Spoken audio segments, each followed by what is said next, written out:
I have yet to give a speech or have a meeting where somebody doesn't ask me the millennial question. What's the millennial question? Apparently, millennials as a generation, which is a group of people who were born approximately 1984 and after, are tough to manage.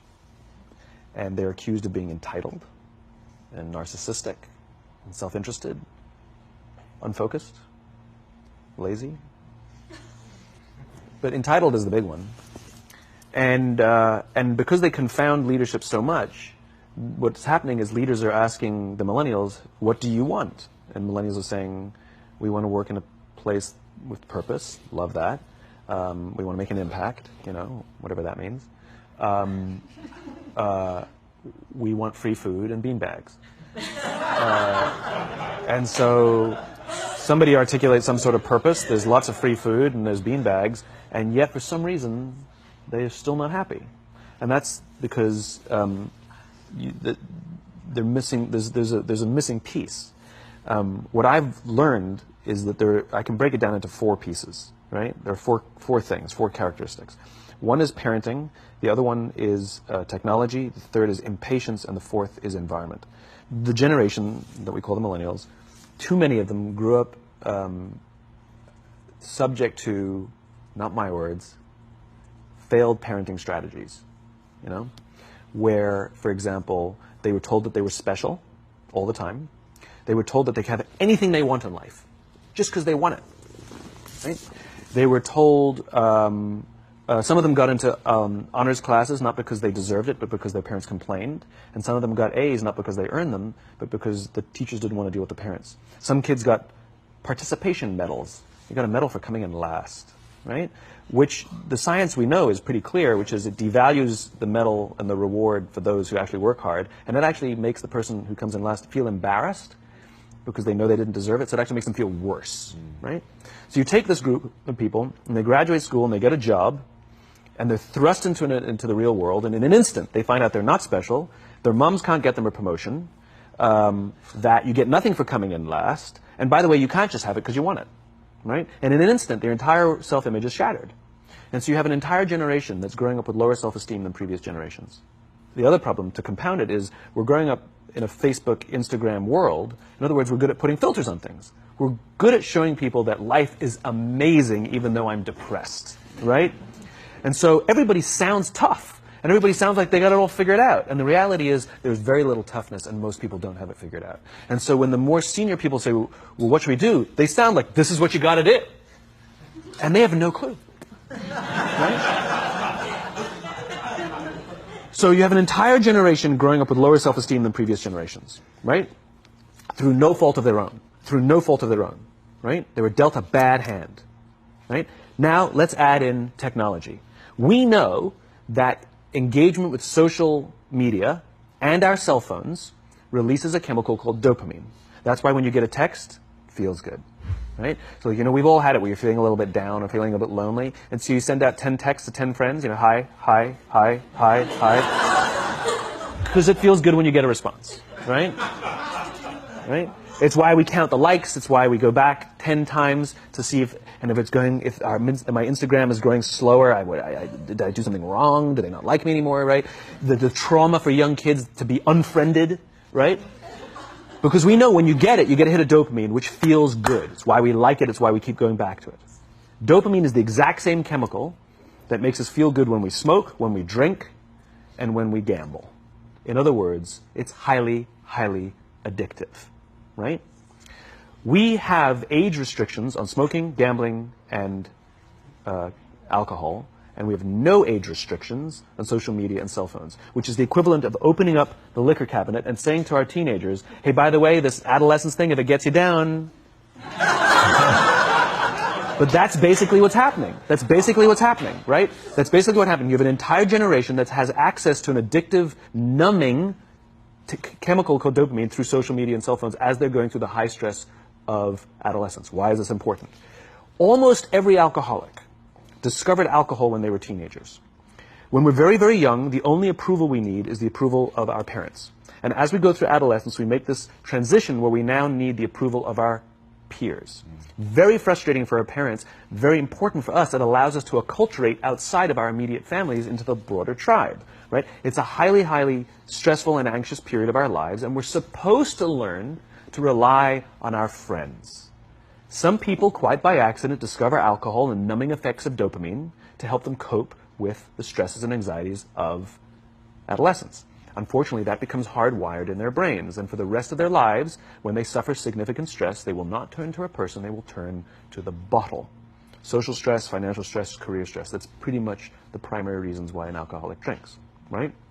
What's happening is, because we're allowing unfettered access to these dopamine-producing devices and media, basically it's becoming hardwired, and what we're seeing is, as they grow older, too many kids don't know how to form deep, meaningful relationships. Their words, not mine. They will admit that many of their friendships are superficial. They will admit that their friends, that they don't count on their friends, they don't rely on their friends, they have fun with their friends, but they also know that their friends will cancel on them if something better comes along. Deep, meaningful relationships are not there because they never practice the skill set, and worse, they don't have the coping mechanisms to deal with stress. So when significant stress starts to show up in their lives, they're not turning to a person, they're turning to a device, they're turning to social media, they're turning to these things which offer temporary relief. We know, the science is clear, we know that people who spend more time on Facebook suffer higher rates of depression than people who spend less time on Facebook, right?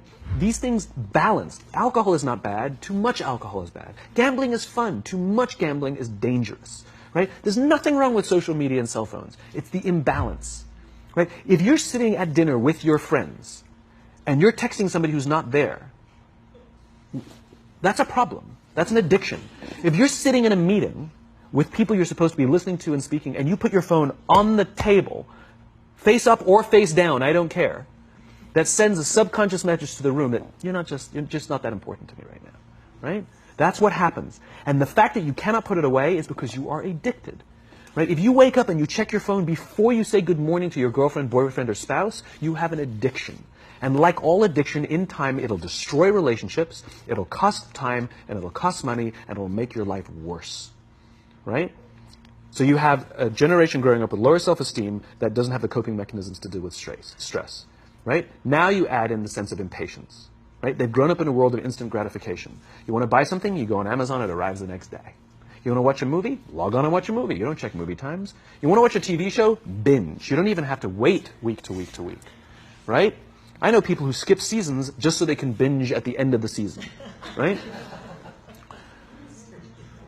Instant gratification. You want to go on a date? You don't even have to learn how to be like, hey. You don't even have to learn and practice that skill. You don't have to be the uncomfortable one who says yes when you mean no and says no when you mean no and yes when you... You don't have to swipe right. Bang, I'm a stud. Right? You don't have to learn the social and coping mechanisms, right? Everything you want, you can have instantaneously. Everything you want, instant gratification. Except job satisfaction and strength of relationships, there ain't no app for that. They are slow, meandering, uncomfortable, messy processes.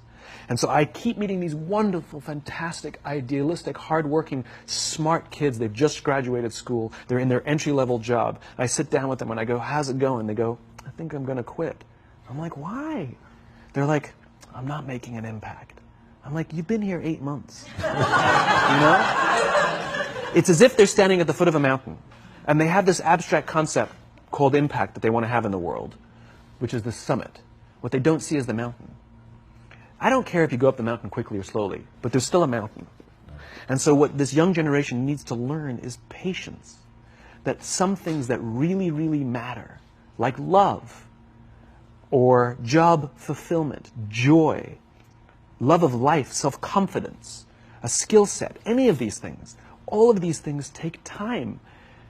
Sometimes you can expedite pieces of it, but the overall journey is arduous and long and difficult. And if you don't ask for help and learn that skill set, you will fall off the mountain, or you will, the worst case scenario, and we're already seeing it, the worst case scenario is we're seeing an increase in suicide rates, we're seeing an increase in this generation, we're seeing an increase in accidental deaths due to drug overdoses, we're seeing more and more kids drop out of school or take leaves of absence due to depression. Unheard of. These are all, this is really bad. The best case scenario, those are all bad cases, right? The best case scenario is you'll have an entire population growing up and going through life and just never really finding joy. They'll never really find deep fulfillment in work or in life. They'll just waft through life and it'll be just, it's fine. How's your job? It's fine. It's the same as yesterday. How's your relationship? It's fine. Like that's the best case scenario. Which leads me to the fourth point, which is environment. Which is we're taking this amazing group of young, fantastic kids who are just dealt a bad hand. It's no fault of their own. And we put them in corporate environments that care more about the numbers than they do about the kids. They care more about the short-term gains than the long-term life of this young human being. We care more about the year than the lifetime, right? And so we are putting them in corporate environments that aren't helping them build their confidence, that aren't helping them learn the skills of cooperation, that aren't helping them overcome the challenges of a digital world and finding more balance, that isn't helping them overcome the need to have instant gratification and teach them the joys and impact and the fulfillment you get from working hard on something for a long time that cannot be done in a month or even in a year. And so we're thrusting to them in corporate environments, and the worst part about it is they think it's them. They blame themselves. They think it's them who can't deal. And so it makes it all worse. It's not. I'm here to tell them it's not them. It's the corporations. It's the corporate environments. It's the total lack of good leadership in our world today that is making them feel the way they do. They were dealt a bad hand, and I hate to say it, but it's the company's responsibility. Sucks to be you. Like, we have no choice, right? This is what we got, and I wish that society and their parents did a better job. They didn't. So we're getting them in our companies, and we now have to pick up the slack. We have to work extra hard to figure out the ways that we build their confidence. We have to work extra hard to find ways to teach them the social skills that they're missing out on. There should be no cell phones in conference rooms.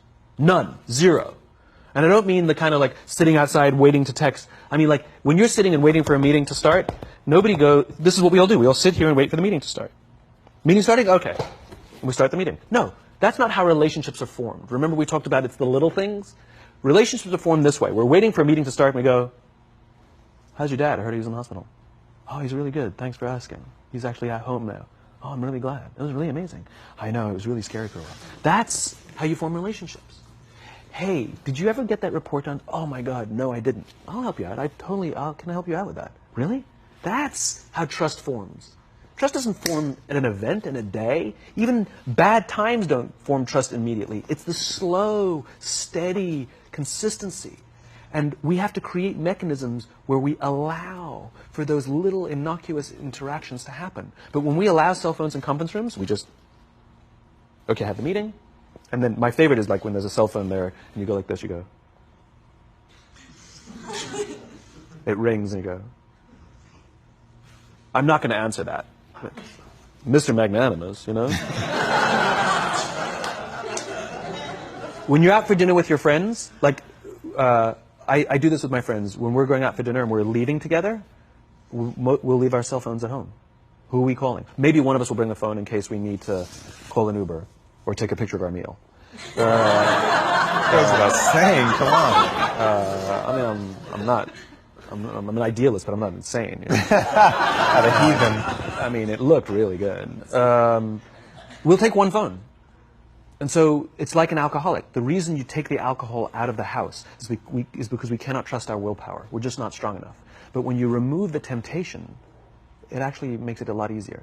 And so when you just say, don't check your phone, people literally will go like this. And somebody will go to the bathroom, and what's the first thing we do? Grab the phone. Because I wouldn't want to look around the restaurant for a minute and a half, you know? But if you don't have the phone, you just kind of enjoy the world.